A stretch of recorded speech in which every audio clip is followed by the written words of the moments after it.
Forest यानी जंगलों के बारे में सोचकर आपको क्या याद आता है? घने पेड़, जंगली जानवर और बहती नदी, है ना?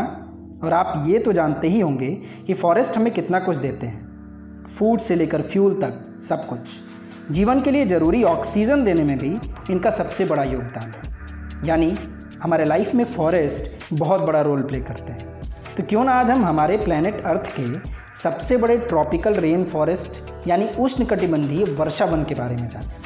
आपने इसका नाम तो ज़रूर ही सुना होगा क्योंकि ये है ही इतना फेमस। इसका नाम है Amazon rain forest. Rain forest इसलिए क्योंकि यहाँ वर्ष भर भारी बारिश होती है, और अमेज़न इसलिए क्योंकि यहाँ से होकर गुजरती है दुनिया की दूसरी सबसे बड़ी नदी अमेज़न। अमेज़न नाम के पीछे जो रीज़न है वो भी कम इंटरेस्टिंग नहीं है, क्योंकि यह नाम ग्रीक पौराणिक कथाओं के अमेज़न्स नाम से लिया गया है, और जिसका मतलब होता है महिला योद्धाओं की दौड़। है ना मज़ेदार? इसे अमेज़न नाम देने का श्रेय एक स्पेनिश खोजकर्ता फ्रांसिस्को ओरेलाना को जाता है। इस फॉरेस्ट को अमेज़ोनिया भी कहते हैं। दुनिया का यह सबसे बड़ा रेन फॉरेस्ट इतना बड़ा है कि इसमें भारत जैसे 2 देश फिट हो सकते हैं। ये रेन फॉरेस्ट साउथ अमेरिका के 5.5 मिलियन स्क्वायर किलोमीटर के क्षेत्र में फैला है।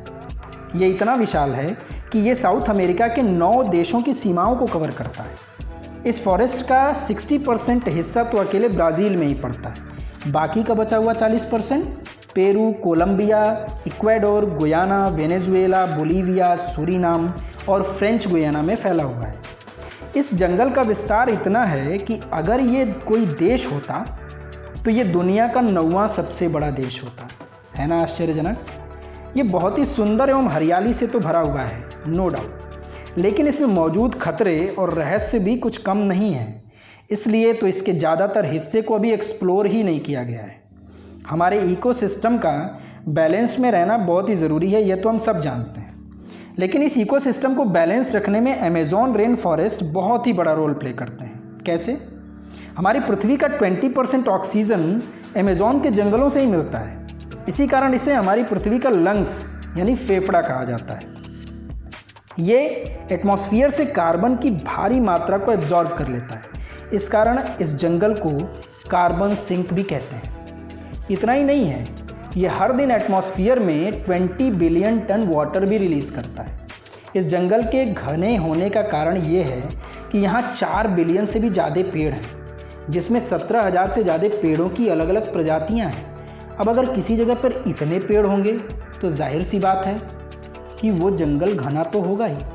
ये जंगल इतना ज़्यादा घना है कि इसके धरातल तक सूरज की रोशनी पहुंच ही नहीं पाती है। विश्व में फैले जंगलों का 62% हिस्सा सिर्फ अकेले अमेज़न रेन फॉरेस्ट का है, और अमेज़न का जंगल पूरे विश्व के क्षेत्रफल का 4% हिस्सा कवर करता है। यहाँ के पेड़ों की पत्तियाँ बड़ी होने की वजह से ये पेड़ ज़्यादातर सनलाइट को ब्लॉक कर देते हैं, जिससे केवल 1% सनलाइट ही धरातल तक पहुंच पाती है, और इस कारण इस जंगल में गहरा घना अंधेरा रहता है। बारिश का पानी भी इन्हीं बड़ी पत्तियों की वजह से ज़मीन तक पहुंचने में कुल 10 मिनट का समय लेता है। इस जंगल के बीचों बीच से होकर गुजरती है माइटी अमेज़न रिवर।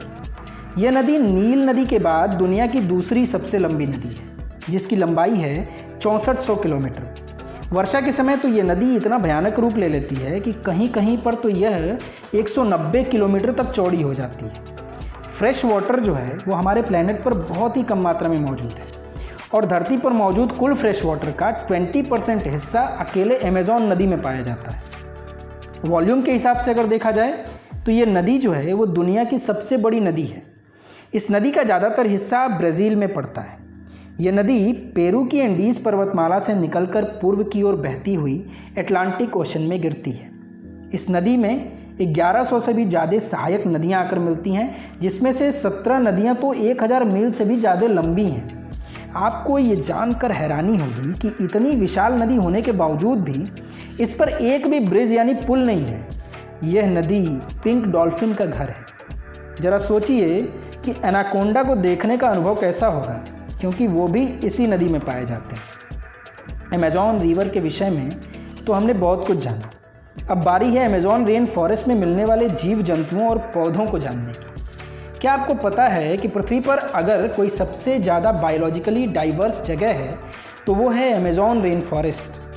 इसमें पेड़ पौधों, जानवरों और पक्षियों आदि की इतनी स्पीशीज़ मौजूद है जितना हम इमेजिन भी नहीं कर सकते। यहाँ पर करीब 40,000 पौधों की प्रजातियाँ, 17,000 पेड़ों की प्रजातियाँ, 1300 पक्षियों की प्रजातियाँ और 430 प्रकार के मैमल्स यानी स्तनधारी जानवरों की प्रजातियाँ पाई जाती हैं।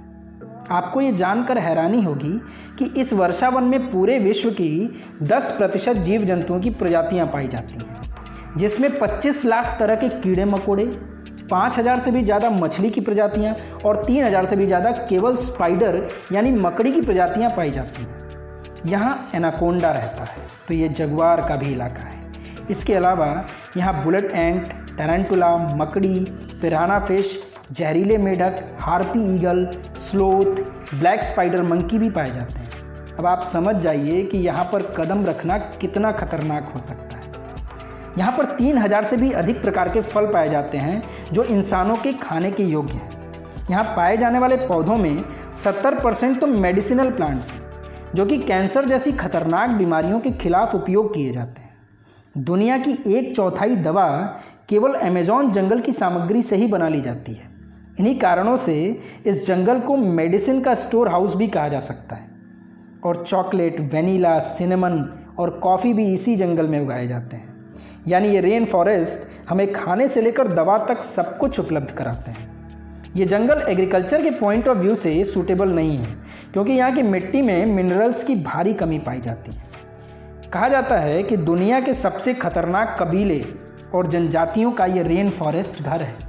इन जंगलों में 400 से 500 आदिम जनजातियाँ निवास करती हैं, जिनमें से 50 जनजातियाँ तो ऐसी हैं कि इनका बाहरी दुनिया से किसी तरह का कोई भी संपर्क नहीं है। इनमें से बहुत सी जनजातियाँ तो खानाबदोश यानी नोमैडिक हैं। तो देखा आपने, अमेज़न रेन फॉरेस्ट हर एक को शरण देता है, इंसान हो या जानवर, इसे फ़र्क नहीं पड़ता। सबकी हेल्प करने वाले इस रेन फॉरेस्ट को ग्रो करने में मदद करता है कौन?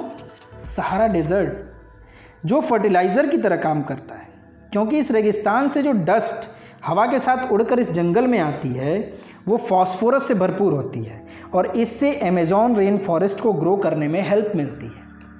जहाँ ये नेचर हमें इतना कुछ दे रहा है, वहीं हम इंसान क्या कर रहे हैं? क्लाइमेट चेंज, पेड़ों की कटाई, एग्रीकल्चर एक्सपेंशन, इससे जंगलों का और अमेज़न रेन फॉरेस्ट को कितना नुकसान होगा। क्या आपको पता है कि अगर धरती का टेम्परेचर मात्र 3 डिग्री बढ़ जाए तो क्या होगा? हमारे 75% रेन फॉरेस्ट खत्म हो जाएंगे। और जिस तरह से जंगलों की कटाई हो रही है और पशुपालन को बढ़ावा दिया जा रहा है, उससे हर रोज़ अमेज़न रेन फॉरेस्ट से हज़ारों स्पीशीज़ खत्म हो रहे हैं। ज़रा सोचिए कि लंग्स ऑफ द अर्थ यानी अमेज़न रेन फॉरेस्ट अगर ख़त्म हो जाएंगे तो क्या होगा? धरती पर सांस लेना मुश्किल हो जाएगा। हमें अब भी जागरूक होने की ज़रूरत है और अपनी फैमिली और सोसाइटी को इसके बारे में एजुकेट करने की ज़रूरत है कि देने वाले का हाथ नहीं काटा जाता।